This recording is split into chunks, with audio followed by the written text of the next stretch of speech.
আজকের দিনটি বিশেষ। বাংলাদেশের চলচ্চিত্রের আকাশে যিনি ছিলেন উজ্জ্বলতম নক্ষত্র, সেই সালমান শাহর জন্মদিন আজ। ১৯৭১ সালের এই দিনে জন্ম নেওয়া সেই তরুণ স্বপ্নের মতো এসে জয় করেছিলেন কোটি দর্শকের হৃদয়।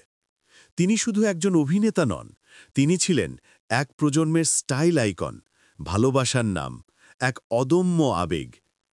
৯০-এর দশকে যখন বাংলা সিনেমা নতুন আলো খুঁজছিল, তখন সালমান শাহ হয়ে উঠলেন সেই আলোর মশাল।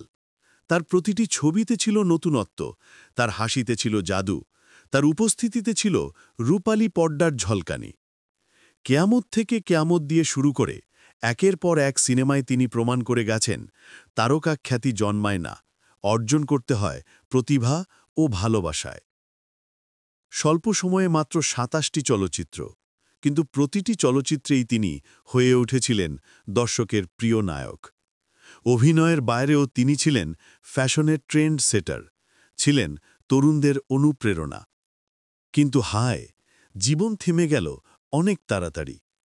১৯৯৬ সালে তিনি চলে গেলেন, রেখে গেলেন অগণিত প্রশ্ন, রেখে গেলেন এক অসমাপ্ত স্বপ্ন।